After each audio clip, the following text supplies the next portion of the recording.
Beta breed பண்ணுறப்ப காமனாக ஒரு சில மிஸ்டேக் வந்து எல்லாருமே செய்வோம். ஸோ அந்த மிஸ்டேக்லாம் என்னென்ன அப்படின்றத இந்த வீடியோவில் பார்ப்போம்.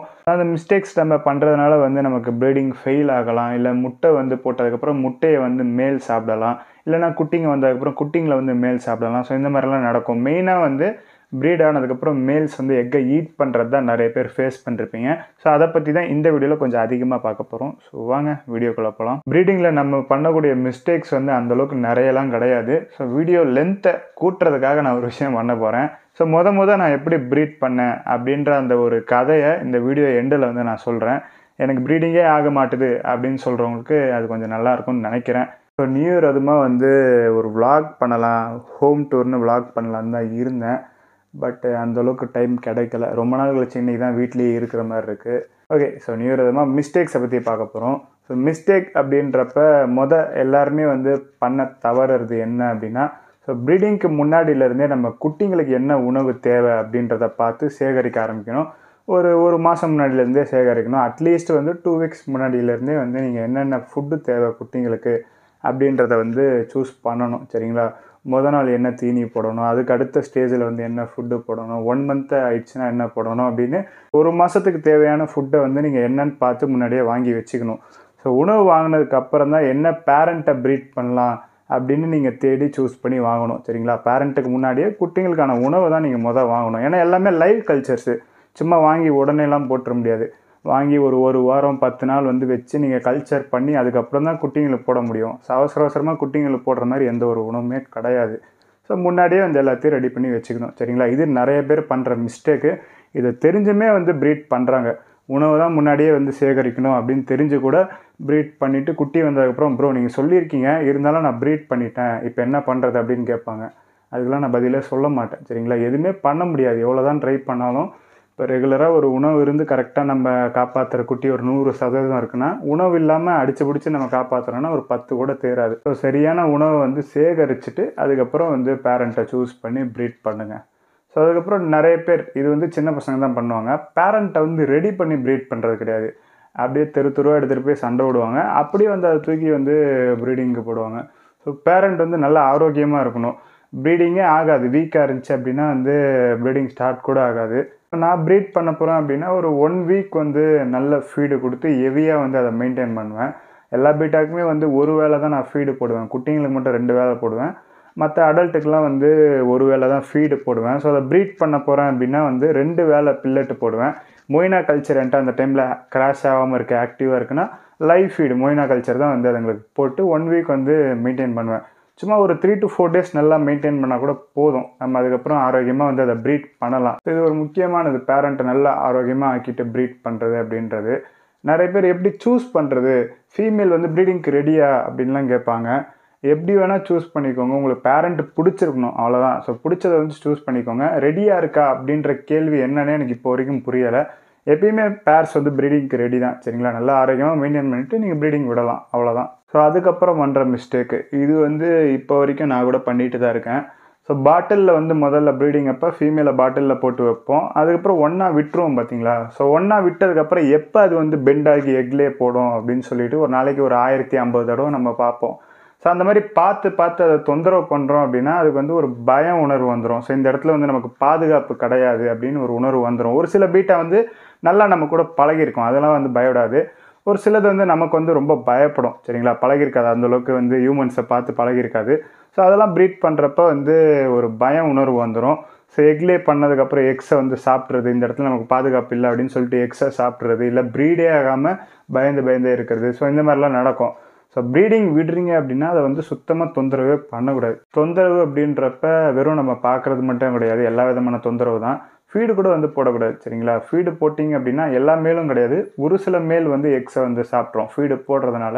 ஸோ ப்ரீடிங்கில் ஃபீடிங் சுத்தமாக வந்து பண்ணக்கூடாது. சரிங்களா? ஸோ அதுக்கப்புறம் இந்த லைட்டு வந்து நீங்கள் ஹெவியாக வச்சிங்க, நல்லா பிரைட்டான லைட் வச்சிங்க அப்படின்னாலும் அதுவும் வந்து ஒரு தொந்தரவு தான். சரிங்களா? லைட்டு எப்பயுமே வந்து நம்ம ப்ரீடிங் டேங்க்குன்னு இல்லை, எந்த ஒரு டேங்க்லேயுமே வந்து பிரைட்டாக வைக்கக்கூடாது. சரிங்களா? இரிட்டேட் பண்ணும் ஃபிஷ்ஷை. அதே மாதிரி கலர் லைட்லாம் வைக்கக்கூடாது. லைட்டே டேங்க்கில் வைக்காதீங்க ப்ரீடிங் டேங்க்கில். இப்போ நான்லாம் வந்து யூடியூப்க்கு வீடியோ எடுப்பேன், அதனால் வந்து ஒரு பிரைட்டான டேங்க்கில் வச்சு எடுப்பேன். மற்றபடி பிரைட்டான டேங்க்கில் வந்து வைக்கவே கூடாது. அப்புறம் ப்ரீடிங்க்கான டேங்க்கு டேங்க் வந்து நீங்கள் எது வேணால் தேர்ந்தெடுக்கலாம். ஒரு ட்ரேவோ இல்லை ஒரு பக்கெட்டோ இல்லை கிளாஸ் டேங்க்கு எதை வேணால் நீங்கள் வந்து தேர்ந்தெடுத்துக்கோங்க. ஆனால் அளவு வந்து ரொம்ப சின்னதாக இருக்கணும் சரிங்களா. ரொம்ப சின்னதுனா ஒரு 1 ஃபீட் வச்சுக்கோங்க. ஏன்னா இப்போ பெரிய டேங்க் ஒரு 2 அடி டேங்க்கில் வந்து நான் பீட்டாஸை ப்ரீட் பண்ணுறேன் அப்படின்னா அதுக்கு ஃபீமேலுக்கு நிறைய இடம் இருக்கும் ஒளிஞ்சிக்கிறதுக்கு. ஸோ அந்தளவுக்கு மேல் ஃபீமேல் பார்த்துக்காது. எக் லேயிங் வந்து டிலே ஆகும். இதே ஒரு 1 ஃபீட் டேங்க்னா அடிக்கடி பார்த்துக்கோங்க, சீக்கிரமாக எக் லேயிங் நடக்கும். சின்ன டேங்க்கில் நீங்கள் ப்ரீட் பண்ணுறீங்க அப்படின்னா குட்டிங்களை ஒரு 20 நாள் இல்லை 1 மாதம் வரைக்கும் அந்த 1 ஃபீட் டேங்க்லேயும் நீங்கள் ரைஸ் பண்ணிடலாம். அதுக்கப்புறம் குட்டிங்களோட அளவை பொறுத்து எந்த அளவுக்கு டேங்க் பெருசாக வேணுமோ அதுக்கு வந்து நீங்கள் மூவ் பண்ணிக்கோங்க. குட்டிங்க பிறந்து அட்லீஸ்ட் ஒரு 20 டேஸ் கழிச்சாச்சும் மூவ் பண்ணுங்கள். சீக்கிரம் மூவ் பண்ணிங்க அப்படின்னாலும் குட்டிங்க ஒரு சிலது இறந்து போகுது. இப்போ மிஸ்டேக்ஸ் வந்து எனக்கு தோன்றது ஒரு 2-3 வந்து சொல்லியிருக்கேன். இன்னும் வேறு எதனா டவுட் இருந்துச்சு அப்படின்னா கீழே கமெண்ட் பண்ணுங்கள், கண்டிப்பாக வந்து ரிப்ளை பண்ணுறேன். ஸோ அதுக்கப்புறம் ஃபாதர் அதோட முட்டைங்களை வந்து சாப்பிட்றது. ஸோ இதை வந்து கொஞ்சம் டெப்த்தாக சொல்கிறேன். ஸோ அதுக்கு பயமான உணர்வு வருது அப்படின்னா வந்து எக்ஸை சாப்பிடும். ஸோ மேல் வந்து ஆரோக்கியமாக இல்லை அப்படின்னா வந்து எக்ஸை சாப்பிடும். ஆனால் ஒரு தடவை குட்டிங்களை பார்த்த மேல், அதாவது ஒன்ஸ் வந்து நீங்கள் ப்ரீட் பண்ணி குட்டிங்கள்லாம் இறக்கிட்டீங்க அப்படின்னா அடுத்தடுத்து ப்ரீட் பண்ணுறப்ப அந்தளவுக்கு வந்து எக்ஸை சாப்பிடாது. உடம்பு சரியில்லாத மேல்லாம் நான் ப்ரீட் பண்ணியிருக்கேன். அதுங்க ஏற்கனவே குட்டிங்களை பார்த்ததுனால அடுத்து ப்ரீட் பண்ணுறப்ப குட்டிங்களை வந்து விட்டுருது, சாப்பிட மாட்டுது.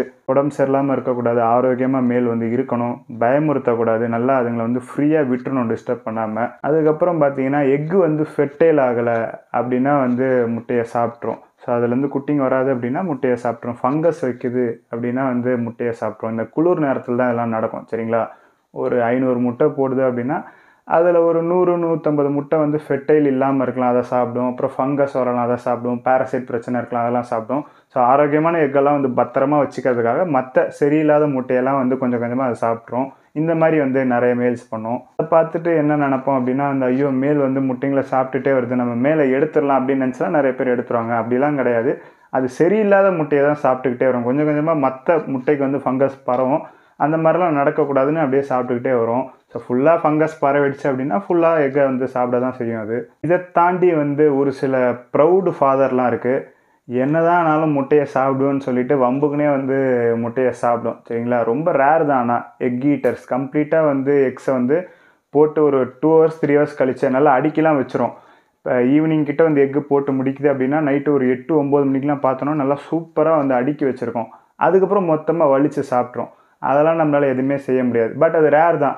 100க்கு ஒரு 5 மேல் அப்படி இருக்கும் சரிங்களா. இந்த அளவுக்கு தான் வந்து ரேஷியோ அந்த மாதிரி மேல்ஸ் இருக்கிறது. அந்த மாதிரி மேல்லாம் வந்தால் எதுவுமே செய்ய முடியாது. அதெல்லாம் வந்து அப்படியே விட்டுடலாம், திருப்பி ப்ரீட் ட்ரை பண்ண தேவையில்லை. இப்போ வீடியோ வந்து ஒரு 5 நிமிஷம் கூட வராதுன்னு நினச்சேன். நினச்சதோட லென்த்தாகவே வந்திருக்கு. ஓகே, ஸோ ஃபஸ்ட் டைம் எப்படி ப்ரீட் பண்ணேன் அப்படின்ற ஒரு சின்ன கதையை சொல்கிறேன். ஸோ நான் ப்ரீடிங் எப்படி பார்த்தேன், எதில் பார்த்தேன் அப்படின்னா வீட்டுக்கிட்ட வந்து தீபன் அப்படின்னு ஒருத்தர் இருக்கார், கொஞ்சம் பெரியவர். ஸோ அவர் வந்து அப்போ ஆண்ட்ராய்டெலாம் கிடையாது, அந்தளவுக்கு பாப்புலர் கிடையாது. ஸோ டச் அண்ட் டைப்புன்னு வந்து ஒரு பட்டன் ஃபோன் வச்சுருந்தார். ஸோ அதில் வந்து ப்ரீடிங் வீடியோ காமிச்சார். தெரியல அப்போ நான் எவ்வளோ சின்ன பையனு, ரொம்ப சின்ன வயசு தான். ஸோ அப்போ வந்து அதில் காமிச்சார் இந்த மாதிரி பெண்டாகி எக்கை வந்து லே பண்ணோம். மேல் வந்து டக்குன்னு எல்லாத்தையும் வாயில் பிடிக்கும், பபுள் நெஸ்ட்டில் வைக்கிறதுக்காக அது வாயில் பிடிக்கும். ஆனால் அவர் என்ன சொன்னார் அப்படின்னா அவ்வளோதான் எக்கெல்லாம் சாப்பிட்ருச்சு, ப்ரீடிங் முடிஞ்சிச்சு அப்படின்னு சொல்லி. அது ரொம்ப சின்ன வீடியோ தான், ஒரு 15 செகண்ட்ஸ் தான் இருக்கும். அது எக்கை வாயில் எடுத்தோடனே கட் ஆகிடும். ஸோ எக்ஸ் எல்லாம் சாப்பிட்ருச்சு அப்படின்னு சொல்லி காமிச்சார். அதான் வந்து ஃபஸ்ட் டைம் ப்ரீடிங் அப்படின்றது பார்த்தது. அதுக்கப்புறம் ஃபுல்லாக ப்ரீடிங் நானே வந்து என்னென்னமோ பண்ணி ப்ரீட் பண்ண ட்ரை பண்ணிட்டு இருந்தேன். மேல் ஃபீமேல்லாம் எதுனே தெரியாது. மேல்லாம் ப்ரீட் விடுவேன், ப்ரீட் பண்ண பார்ப்பேன். அப்புறம் என்னென்னமோ ஆன்லைனில் பார்த்து மேல் ஃபீமேல்லாம் கற்றுக்கிட்டேன். ஆன்லைன்லனா அப்போ வந்து ப்ரௌசிங் சென்டரில் போய் பார்ப்பேன். ஸ்கூல் பக்கத்துலேயே ஒன்று இருக்கும். ஸோ அங்கே போய் தான் வந்து பார்ப்பேன். மொபைல்லாம் கிடையாது, இப்போ இருக்கிற மாதிரி எல்லாட்டையும் மொபைல் இருக்காது. ஸோ என்னென்னமோ பண்ணி மேல் ஃபீமேல் ஐடென்டிஃபை பண்ண கற்றுக்கிட்டேன். அப்புறம் எப்படி ப்ரீட் பண்ணணும் அப்படின்றத யூடியூப்பில் பார்த்தேன். யூடியூப்லேயே இங்கிலீஷில் தான் சொல்லுவாங்க, ஒன்றும் புரியாது. இப்பயும் புரியாது இங்கிலீஷு, அப்பயும் புரியாது. ஸோ எப்படியோ மேலே ட்ரை பண்ணிக்கிட்டே இருந்தேன் சரிங்களா. ஸோ எத்தனை தடவை ட்ரை பண்ணியிருப்பேன்னா ஒரு 20 தடவை, 30 தடவை இருக்கலாம், இல்லை 40 தடவை இருக்கலாம், 50 தடவை இருக்கலாம், இல்லை அதுக்கு மேலேயும் இருக்கலாம். ஸோ ப்ரீடிங் சும்மா அப்படியே 2-3 பேர் ப்ரீடிங்கு அப்படியே விட்டுக்கிட்டே இருப்பேன். திடீர்னு வந்து ஒரு 4 நாள் வந்து ஊருக்கு போவோம். சரி 4 நாள் வந்து மேல் ஃபீமேல் வந்து பாட்டிலில் போட்டு வச்சுட்டா பெரிய பபுள் நெஸ்ட் கட்டியிருக்கோன்னு சொல்லிட்டு வச்சுட்டு ஊருக்கு போயிட்டு வந்து பார்ப்பேன். ஸோ இது மாதிரி வேலையெல்லாம் வந்து பண்ணி ப்ரீடிங் ட்ரை பண்ணிகிட்டே இருப்பேன். நடக்காது. ஒரு சில சமயத்தில் வந்து அவ்வளோதான், அதில் இன்ட்ரெஸ்டிங்காக போயிடுச்சு. ஆனால் இருந்தாலும் சும்மா ப்ரீடிங் வந்து ட்ரை பண்ணிக்கிட்டே இருப்பேன். ஒரு 2-3 நாளைக்கு ஒருக்க வந்து ட்ரை பண்ணிகிட்டே இருப்பேன். வீட்டுக்கிட்ட வந்து பேர் வந்து வாங்கிட்டே இருப்பேன். எப்போ எனக்கு மொத எக்கு பார்த்தேன் அப்படின்னா, ஒரு மேல் ஃபீமேல் வந்து போட்டிருந்தேன். ஸோ நைட்டு வந்து திடீர்னு பார்க்குறப்ப பபுள் நெஸ்ட்டில் ஒரு 4-5 எக்கு தான் இருந்துச்சு. ஸோ அவ்வளோ வந்து ஹாப்பியாக அன்றைக்கி ஃபுல்லாக தூங்கலை அந்த எக்கை பார்த்துட்டு. ஃபீமேல்லாம் நான் எடுக்கவே இல்லை. எக்கு பார்த்ததுக்கப்புறம் ஃபீமேலை எடுத்துட்டேன். ஸோ மேலே மட்டும் விட்டு வச்சுருந்தேன். காலையில் எழுந்துச்சி பார்த்தா எக்கையும் காணோம், பபுள் நெஸ்ஸையும் காணோம். ஸோ இதுதான் மொதல் டைம் எக்கை பார்த்தது. பெண்டெல்லாம் ஆகி நான் பார்க்கல. சரிங்களா? ஸோ இதுக்கப்புறம் ஒரு தடவை அது எவ்வளோ கேப்புன்னு தெரியல. எக்கு பார்த்ததுக்கப்புறம் ஒரு தடவை வந்து ப்ரீட் பண்ண ரொம்ப யங் மேல். அப்போ அடல்ட்டு ஃபீமேல் அதெல்லாம் தெரியாது. ரொம்ப செமி அடல்ட்டான மேல் தான் வந்து எனக்கு ஃபஸ்ட்டு ப்ரீட் ஆகுச்சு. சரிங்களா?